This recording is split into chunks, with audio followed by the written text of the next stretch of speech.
அப்படியே பிள்ளைகளை வளர்க்கலாம் அப்படிலாம் நினைக்காதீங்க. ஒரு சம்பவத்தை சொன்னா உங்களுக்கு புரியும். நீங்க சொன்னாங்க கிராமத்துல வந்து சர்வீஸ் பண்றதுக்காக ஒரு மருத்துவமனையை நடத்தி மருத்துவ மேற்பட்டு படித்த என்னுடைய பிள்ளைகள் மூலமா சர்வீஸ் பண்றாங்க படிக்கும்போது சொன்னாங்க.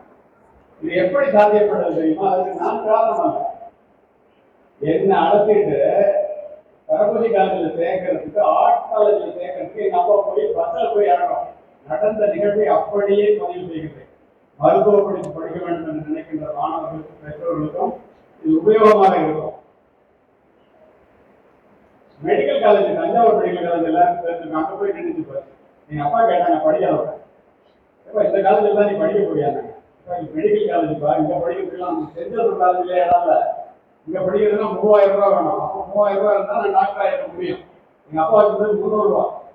இதுல முந்திரி தோப்பு வழியா நடந்து போனா ஒரு தற்போது அரசு கல்லூரி இருப்பா, அங்கதான் படிக்க போறேன். இது மெடிக்கல் காலேஜ்.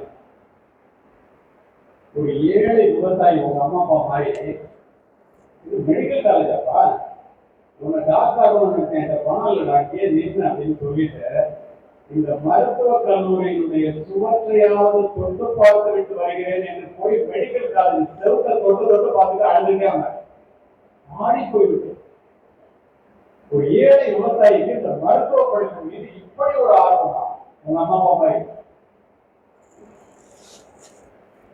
காவல்துறை அதிகாரியாக மாறிய பிறகு நானும் என்னுடைய மனைவியும் என்னுடைய தந்தை வறுமையின் காரணமாக அன்று ஏற்படுத்திய அந்த தாக்கத்தை, இந்த சம்பவத்தை என் பிள்ளைகளிடம் சொல்லி சொல்லி வளர்த்த காரணத்தினால் இன்று என்னுடைய வீட்டிலே முதுகலை முடித்த 4 மருத்துவர்கள், நான் ஒரு மருத்துவமனைக்கு சொந்தக்காரன் என்றால் அத்துணைக்கும் காரணம் என்னுடைய ஏழை தந்தை அன்று உருவாக்கிய அந்த ஏழ்மையின் காரணமாக உருவாக்கிய தாக்கமே என்று வேறு.